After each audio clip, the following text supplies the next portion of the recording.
Welcome to our discussion series that is being hosted by the Chaldean Cultural Center in collaboration with U of M Detroit chapter, Unique Voices in Films. And I'm very happy to say that recently we have also collaborated with CMN TV, which is, it's in Troy, but they cater to 11 cities in Oakland County, and they will be airing this segment later on through their channel, which is channel 18 in Comcast and WOW for residents of Oakland County. Today's guest is Mr. Stephen Slancik, and Mr. Slancik is principal of Schuchard Elementary in Sterling Heights. And he's been working with the Utica Community Schools for over 24 years. I'm very happy that he's here today because he has a lot of experience with Chaldean students and Chaldean parents. And he will update us about information regarding an award that Schuchard Elementary recently received, as well as what is going on with the pandemic and how the school is handling that and how are they bringing students back into the school. Hello, Mr. Slancik. Hello, thank you for having me. Thank you for making the time to come here and inform us about a lot of the things and the changes that are happening in the schools. What I would like a little bit is just if you can give us a background of who you, of your experience with the school district and what have you noticed over the years about the Utica Community Schools. I know, that you guys receive a lot of awards actually, whether it's Schuchard or the community in general. So if you can just give a little bit of a background about that, it would be great. Sure. So I've been, as you said, with Utica Schools for 24 years now. I started out as actually a special education teacher. My degree coming out of college was a dual major of psychology and special education. And then after just a few years, I only was a teacher actually for 5 years, I became a principal. So I've been a principal now for 19 years. And I've been kind of at the all ends of the school district. If you're not too familiar with Utica Schools, it's a very large school district. It's 77 square miles and it has 27,000 students. So we have 25 elementary schools in Utica. We're the second largest district in the state behind Detroit Public Schools. So I've been, I started my career at Schweitzer Elementary, which is up in Shelby Township. I then moved to McGahey Elementary, which is actually torn down now. There was a few buildings that closed, and so that elementary is no longer there. Then I was at Havel Elementary, which is also in Sterling Heights, and finally now here at Schuchard Elementary. I'm starting my 7th year here at Schuchard. And as far as the district is concerned, there has been, especially in the Sterling Heights half of the district, the district is kind of Shelby Township and then half of or 2/3 of Sterling Heights. So when we think about that Sterling Heights portion of the school district, there's been a pretty significant change over the 24 years that I've been in the school district as far as diversity and a far more diverse population in our Sterling Heights area. And then to give you a little context of Schuchard itself, Schuchard has approximately 70% of our students speak either Arabic or Chaldean or both in the home. Someone in their home speaks one or both of those languages. And then we have a smattering of other languages. There's about 15 other languages where we have small little populations of kids who speak those. And so when it comes down to our population, only 15% of our kids, so approximately 1 out of every 6 or 7, live in a home that doesn't speak a second language. In most buildings that you would talk about, you'd have a small population of kids where in their home, someone else speaks a second language or they do, but in our school, it's kind of a role reversal. 85% of the kids go home to a household where a different language is spoken in addition to English. So we're a pretty unique place, and what we've done, and we can talk about more throughout the interview, is we've really tried to use that to our advantage, and it's worked out pretty well for us. Well, yes. So one of the awards that you received recently was the Diversity Distinction Award that was handed to you by the city of Sterling Heights. And how did you get that? Obviously, now what you said, I didn't even know the numbers were so high, that 85% of. Yeah, yeah. So here, you know what, I have the award. I'll first show everybody the award here so we can see. Yay! Yes, and it's an interesting story of how this came to be. So I'm going to take you back to February 2019. And as most of you, I'm sure know, February is uh, um, what February is when we celebrate Black History Month in the schools, and we've been doing this for quite a while, and our efforts in all schools, not just Schuchard. This would be all of Utica, all of the state of Michigan, all across the country. There's been an effort to try to celebrate Black History Month more and more during the month of February. So I was actually sitting in a principals meeting with fellow principals from Utica, and one of our central office administrators was talking about some ideas of things we could do. And it hit me, and I'll be honest with you, I was a little embarrassed because, again, this was, I was 5 years into being the principal at Schuchard, and it just hit me, is there an Arab American History Month?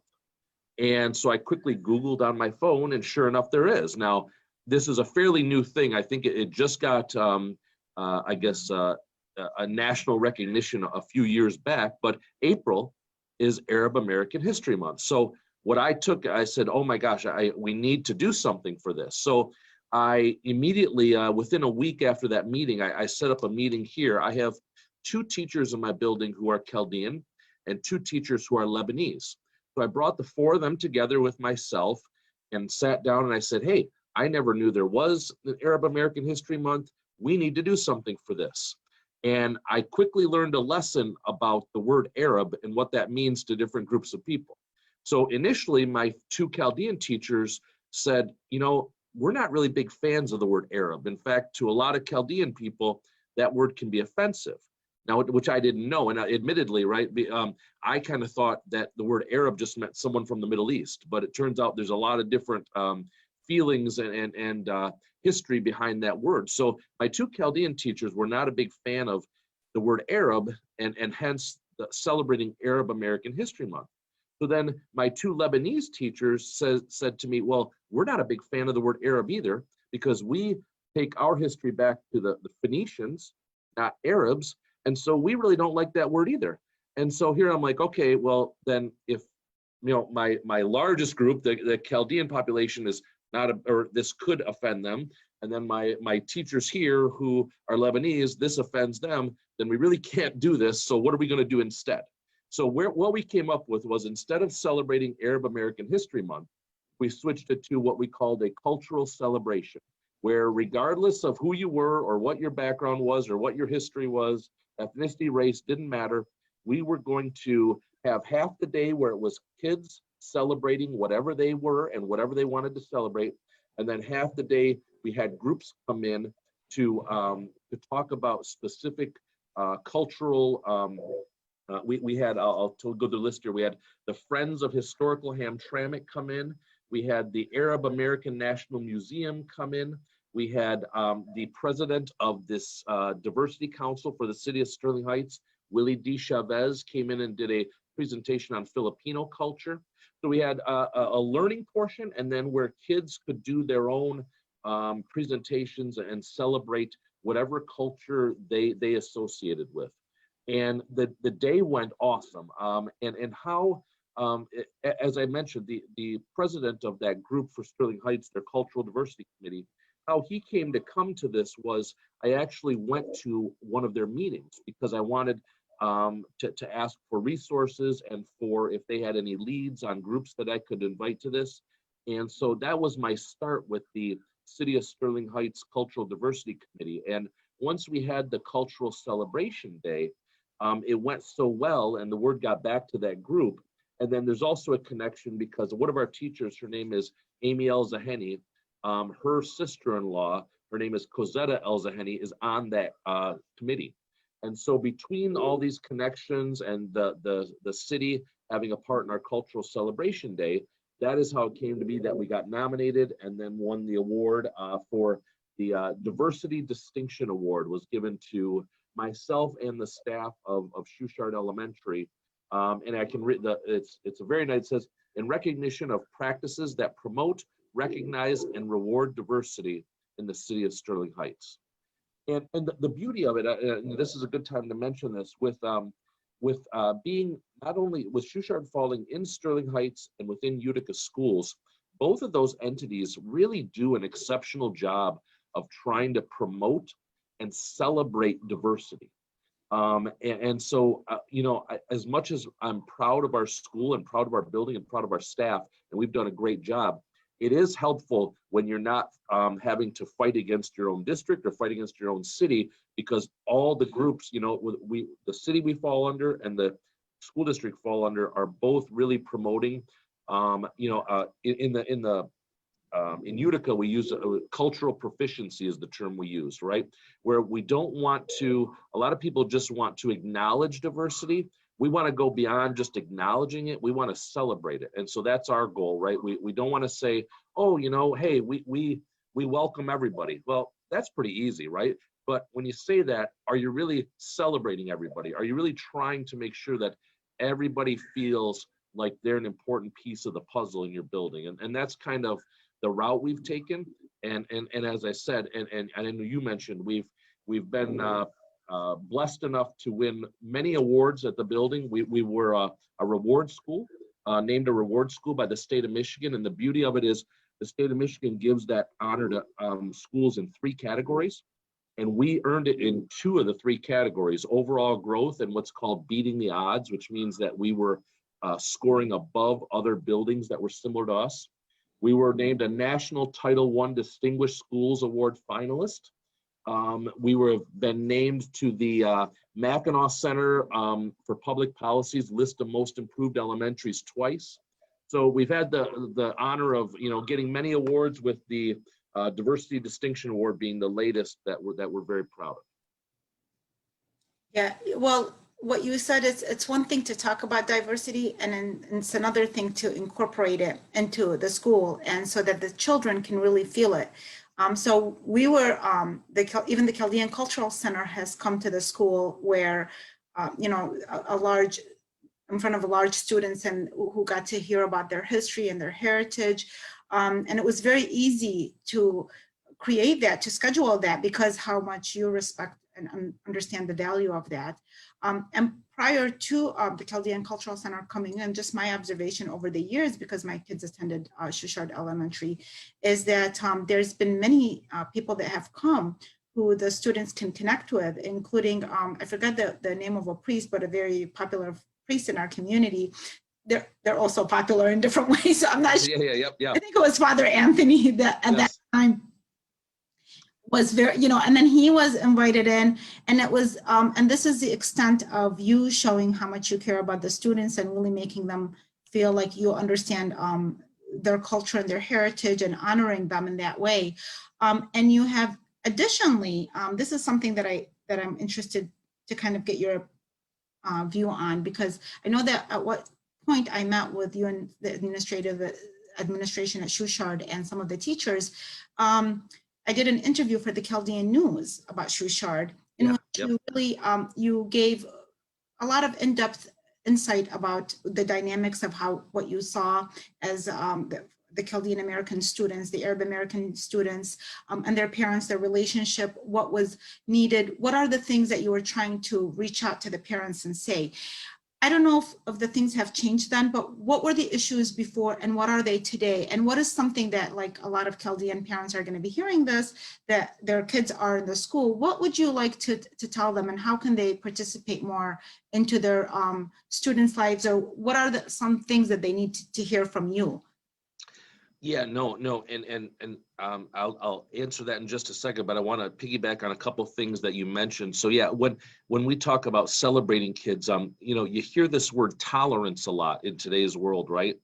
And even though people use it as a positive, we kind of look at that word as kind of a negative, I'll be honest with you, because we don't want to make kids think we're tolerating them. If you say we're tolerating you, that means, hey, you're different, but we'll kind of put up with you, right? You know what I mean? So people think, oh, we preach tolerance. We don't want tolerance. We want where you genuinely enjoy people for who they are, where you celebrate them. You don't just tolerate them, I mean, tolerate sounds like, hey, I went to a restaurant and I looked around and there were, Asian, Chaldean, and Black families, and I tolerated it because what was I going to do? That's not the attitude we want. We want, like, we're celebrating you. And then you kind of hit on this a little bit. Yeah, we've spoken on a few occasions to some of the major Chaldean churches in the area, and we have to use that to our advantage because, as you know, and as I'm sure the parents know, the Chaldean community, and especially to Chaldean children, right?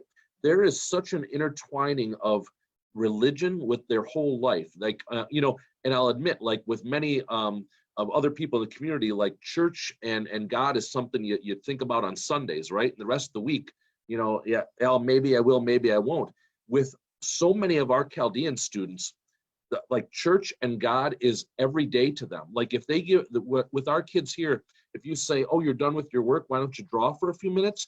They're drawing crosses and they're drawing like things they learned in church. So to the Chaldean community, religion is not something that is just a part of their life. It is that their whole life revolves around that. So it's a bigger deal. And so we have, again, tried to take this concept and use it to our advantage, not to just say, well, okay, that's how things are. Like here, the separation of church and state is far different than most places. Again, we're not, teachers aren't teaching any sort of religion, but kids bring it up. And so when you say, hey, what'd you do last night?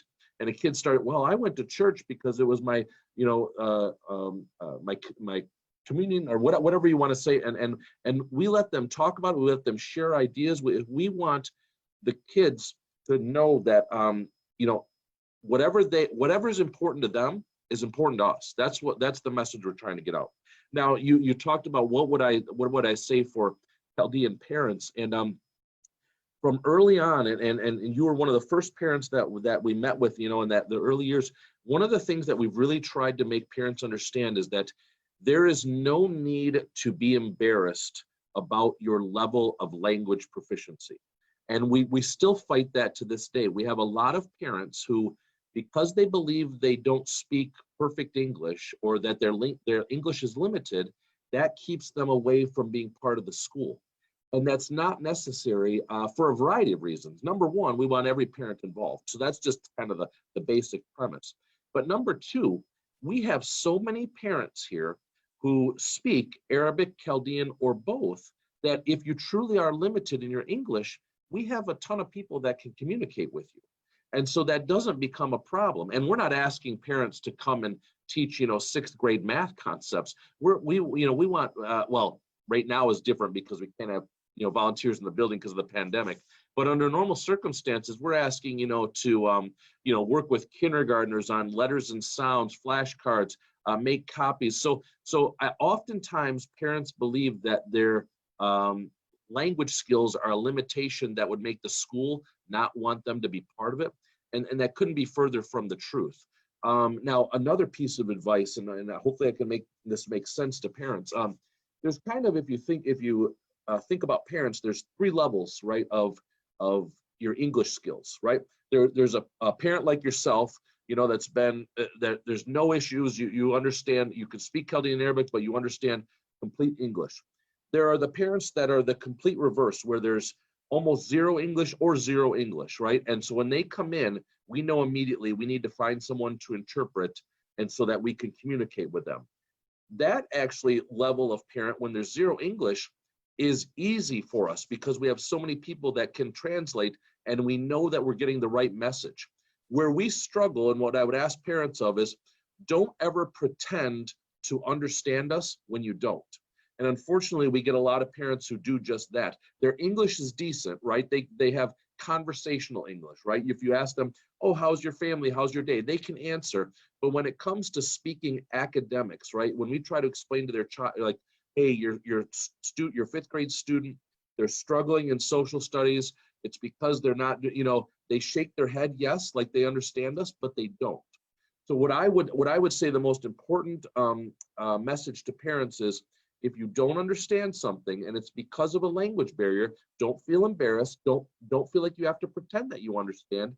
Simply ask us for a translator. And again, here we have so many, not only staff, but parents, we don't ever use a parent translator when it's something that is a private, conversation or something that but most of the time, right, if like example right now with the kids coming back to school, we have a lot of parents who are struggling to understand the busing, right? Well, that's not a private concept. We can have anybody. So on any given day at a dismissal or arrival, we have 50 parents here who can translate for us. And I can just grab one of them, the parents that I know, hey, Mrs. Whoever, come on over and help me with this, and we can get it done fast. So that's one of the things that I always try to, and it's easy for me to say, but I understand it's a hard concept because for many parents, it's a little bit embarrassing. They don't want to act like they don't understand, but we would much prefer you to just say, hey, I'm not getting what you're saying. Can you have somebody say that to me in Arabic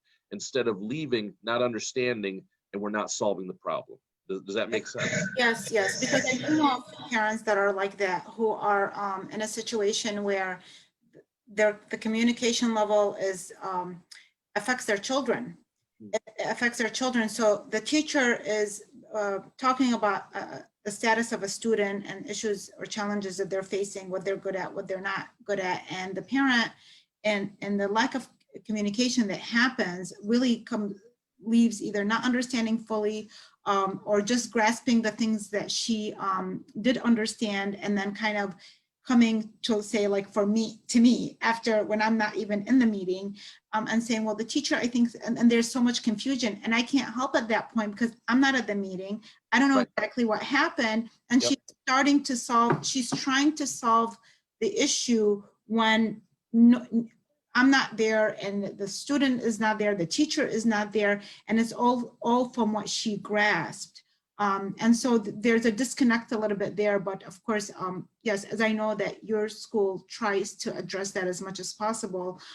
And I guess what we could do as parents who are maybe more proficient in the English. I mean, I came here when I was a child, and usually the ones that have a hard time came as an adult. One of the things that we can do is help communicate that to the parent. Whatever you're saying now, when we hear it, is communicate that to the parent. You need to address this early on and explain to the teacher or the administration or whoever that you're not understanding this, so that they can handle it early on rather than come and share it with a friend, hoping that they could resolve it. No, absolutely. And then another thing that and this would be maybe for other schools or academic institutions that have a large Chaldean population, is there's a little bit of a difference maybe per se that with us translating documents. And here's why. Number one, and I'm sure you guys have come across this, that when it comes to the Google Translate, oftentimes with Arabic, it doesn't work out. And so we try to, if Spanish, it works out great, or French or something like that, but we don't need that. But when you try to use Google Translate or anything else in Arabic, it oftentimes changes the meaning to the point where, I had a thing at an open house, and all I wanted to say was, welcome to open house. We're thankful that you're here. And I, translated it, handed it to Amy Elzaheni, and she said, this is telling people we're thankful you came to dinner, and so. Well, I think Mrs. Elzaheni probably got a good laugh out of it. Right, yes, yeah. I'm laughing is because I have attempted the Google Translate, and it's very funny what comes out of it. Yeah. And then the second thing is, and I promise you, this is not meant to disrespect anyone, but what we found with many of our parents is you assume if they don't read and write English, well, then they must read and write in Arabic. And unfortunately, with a lot of our parents, the educations they received during their time in Iraq were very substandard. They weren't given the education that you would have thought they were. So there are a lot of our parents that are illiterate in both languages. They can speak Arabic and Chaldean, no problem. But when it comes to writing and reading Arabic, they're not the greatest at it. So even if we can get it translated properly in proper Arabic where it makes sense, some of our parents cannot read that either. So where I'm going with this is what we try to do, and it's not that we're not willing to translate things into written Arabic, but we'd really much prefer if a parent needs something and they're not understanding, that they call or stop in. We grab a person who speaks Chaldean or Arabic and have them translate it verbally. and that way there's no worry that we're getting the wrong information, or that we're that it didn't say exactly what we want to. We just avoid a lot of complications by doing the oral or verbal translations. So well, you guys definitely trying your best. So, like I said, I've seen that over the years, and you keep putting more and more effort into it. And with that said, what you said earlier with regards to volunteering or anything, because the buildings are now different than before. So last question, which this is probably everybody's, it's like, this is a question that might even change within a week or two, who knows, but yeah. COVID-19. So just today I was watching the news, and the infections and hospitalizations, they're surging in the United States. And we received an email not long ago that the schools are going to be, the Utica schools are going to reopen in November. Yes. Schools have already opened, like Troy and such, and some schools haven't, everybody's different. So, what is the situation with that? I know that you're doing hybrid, and, how, like, should the child feel safe to come back? Do the parents have an option? I know a lot of them don't feel comfortable to send their children back. There's so many questions, and parents are right now, literally, like these days, are calling each other thinking, I'm not comfortable sending my child. Are you going to send them back? And they're kind of like trying to understand what's safe. What do you say to that?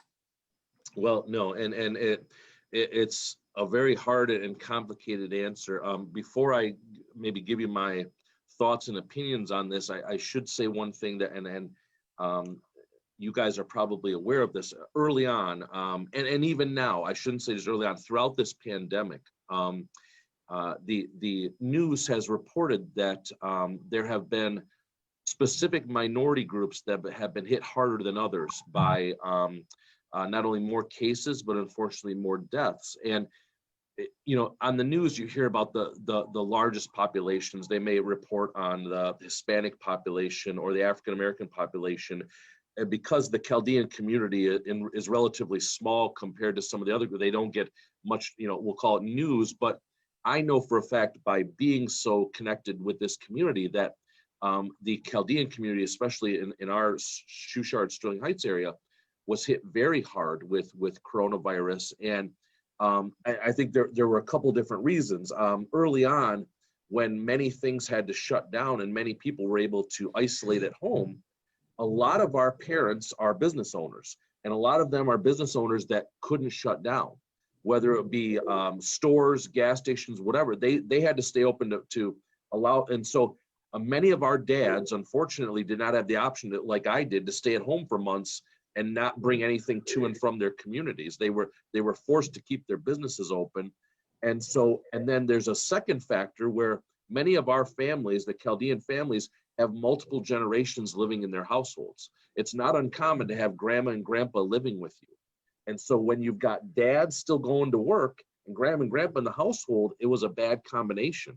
And so, unfortunately, many of our families, even now, I'll get emails or phone calls from parents saying, Mr. Slancik, my kids aren't going to be online for the next couple of days because their grandma died or their aunt died or things like this, And again, we know that, like, Chaldean families, their family dynamic is closer than, quite honestly, maybe any group that I've ever known. When like for me, right, I'll get word that my second cousin passed away. I'll be I'm so sorry, that's sad. But the in a Chaldean community, like it affects them a great deal. It is, family is everything. And the idea is that if you're a part of our family, we're going to take care of you no matter what that entails. That the family is very special to them. So it's been this kind of double whammy. They've getting hit hard by Corona, and because family is so important to them, they've really taken it hard, many of our families. And so when I lead into that, in August, the families had the option of choosing what's called the virtual academy, which meant that regardless of what the district decided about bringing back kids, if you kind of knew that you weren't going to want your kids brought back, you could sign up for virtual academy. And at the time, we have about 630 kids at Schuchard. About 140 kids signed up for the virtual academy, meaning we don't want our kids coming back regardless of what the district decides. Then we got to the point where this past week we brought kindergarten and first back. And as you talked about, November 2nd is second, third, and fourth grade, and November 9th is fifth and sixth grade. And parents again have the opportunity if they want to switch over to that virtual academy. And as of right now, we've got, this is a close, but I want to say about 35 more kids that have switched over to that virtual academy because they want to stay out of school for a little while longer. I think back in August, a lot of families, they thought it would be done by now, as did I. You know what I mean? I thought, you know, things are going to wind down. Things are going to die down. This is not going to keep going. And sure enough, here, as you mentioned, this past week, the numbers have gone significantly back up. So again, because so many of our families have lost loved ones, you know, and lost grandmas, grandpas, aunts, whoever, and or knew someone that had it and had to be on a ventilator, you name it, many of our families are scared, and rightfully so. You know what I mean? And so, and there is, you know, a fear by many people. And what I would tell families is you've got to forget what you know, everything else, and think about you and your family. And that's the best advice I can give you, because you know, your next door neighbor might say, what, this is all a hoax, you know, we don't need masks, why are you, and then, you know, your other next door neighbor might never come out of their house because they're afraid. And you can't worry about what others are doing right now. You've got to worry about you, your family, and what you think is best, because you know, nobody knows. It's all speculation right now, you know. And if people say, oh, we'll be fine once the vaccine we get that, or we won't be fine, it's all guesswork, you know. People are guessing right now. So and I you know, me personally, I have 5 kids, right? And what I do based on with my decisions for my family is I think to myself, what is the decision that if I make it, I'm not going to regret it down the road? And that's how I want to live my life. You know what I mean? Like, if I say to myself, well, hey, you know what, I don't care, let my daughter go hang out with her friends today, and I'm sure she won't get it, I could regret that. And I don't want to have any regrets. You know what I mean? So if that means on that day I say to her, hey, you're going to stay home today, and you know, we'll try next week. There's lots of time left in life, but there's not lots of time left in life if you're not around for it. You know, so that's how I'm dealing with my family. But I would tell parents that do not worry about what your neighbors say. Do not worry about what your friends in another district say. You decide what's best for your family, and if that's sending your kid to school, awesome. If it's not, then I respect that. Now let's get into the kids we're sending to school. We've had kindergarten and first grade here for a week so far, right? And I got to tell you, I am ecstatic about how things went. Really, I am. We've got everything from the minute they get here. We've got dots outside on the playground to show them where to stand lining up so they're 6 feet apart. Every kid's wearing a mask. We're not letting any parents into the building even to walk their kids in. Even kindergartners, they drop their kid at the door and they have to leave. We've got half the kids at a time, so half AM, half PM. The district has been great about providing, quite honestly, I can't believe I'm going to say this words, but too much PPE. I'm having a hard time storing all the boxes. We've got masks, hand sanitizer, gowns, what you name it, right, for whatever we need.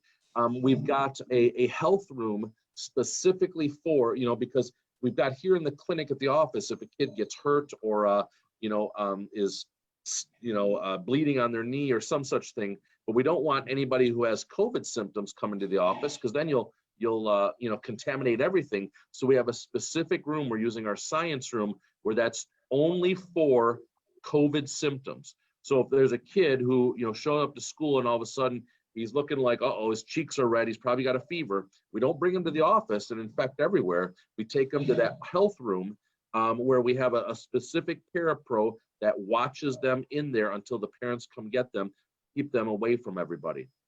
We've got a lot of great things in place. I'm actually like, because everybody was scared bringing the kids back, even us, right? I got to, even though I firmly believe that kids need to be in school because that's how learning takes place the best way, right? It's much better than online, but everybody was nervous, including myself. But after a week under our belts and seeing how things worked and seeing that the kids, are taking things seriously, even kindergartners, wearing their masks, washing their hands, I feel so much better about things, and I feel like we will be okay. Nothing's a guarantee. You know, there have been buildings that have had to shut down classrooms because a kid gets it or a teacher gets it. So it's not like it's never, there's no way we're going to avoid every case, right? In a building our size, there will be kids who get positive tests. There will be parents. We'll have to at certain times shut down. I'm sure of it. But overall, we're really keeping the kids safe, and I've been happy with it. I got to admit. Thank you so much for this information, because it's very important that you're really you're handing the responsibility back to the parent, that it's up to them what they feel, so that they don't feel the pressure. At the same time, you just gave us a clear idea of what's been going on, because the kids have, you're right, the kindergartners, I forgot to mention them, and the first graders has started to go back. And we're curious also updates on that, because we don't, we don't know all the details regarding just the fact that they went back. And we're kind of asking the kids about the situation rather than the teachers or the adults. Sure. This was so incredibly informative. Thank you so much. And and really thank you for putting so much effort to understand the children, their culture, their heritage, their backgrounds, so that they can really feel, as they grow, that assimilation and acclimation into their Eastern Western world. So it really helps to have a school that has this kind of attitude, a principal like yourself and the teachers. And this is one of the reasons a lot of the parents that stayed with the school and didn't want to go through the online academy is because they love their teachers, they love their communities, they love the students that they're with. They really love that, and they do want to go back. The whole hope is that, yes, this will be over. They don't want to leave any of their teachers, because that's how much, and the children are actually, I was telling them, I was amazed that, like, we want to go back, we're ready to go back, we miss the school. And I'm like, really? And these are the kids that just kind of were so happy when the school shut down, but now they're very excited. So it's not them that doesn't want to go back, which is like a miracle in itself. It's just our concerns. But explaining all this is wonderful, and it really says a lot about the kind of school that you guys are running. And thank you so much for all of your hard work. And we look forward to, seeing how things develop and having you back to give us updates as well. Oh, thanks. Yeah. And, the kids are just like the parents, right? Everyone wants their world back to normal. And you're right. Kids always say, oh, I don't want to go to school. But when push comes to shove, they like it because it feels normal, And what I would tell you is for anyone who watches this, not only are you welcome to contact me with any questions or anything like that, but also with any advice, for any parents who are out there who because we're even though we're very happy and very proud of what we do, what also has really served us well is we don't ever sit back and say, hey, our work is done. We're still looking for ways to improve. We're still looking for ways that we can make things better for Chaldean families, but all families here, you know what I mean? So and so if there's anybody who watches this on any of those platforms that you talked about and has, any advice or think, hey, have you thought of this or questions for me? You're always welcome to, Schuchard Elementary. You can Google us and, email me or call me, whatever you want. And please reach out if I can help you in any way. Yes, and I can vouch for that when we reach out, you guys are very well in responding, and you respect every individual question and concern. So thank you very much. Thank you so much for having me. I appreciate it. This has been great. Yeah. Thank you. You have a wonderful weekend. Thank you, everyone, for watching. Take care. Thanks. We'll see you later.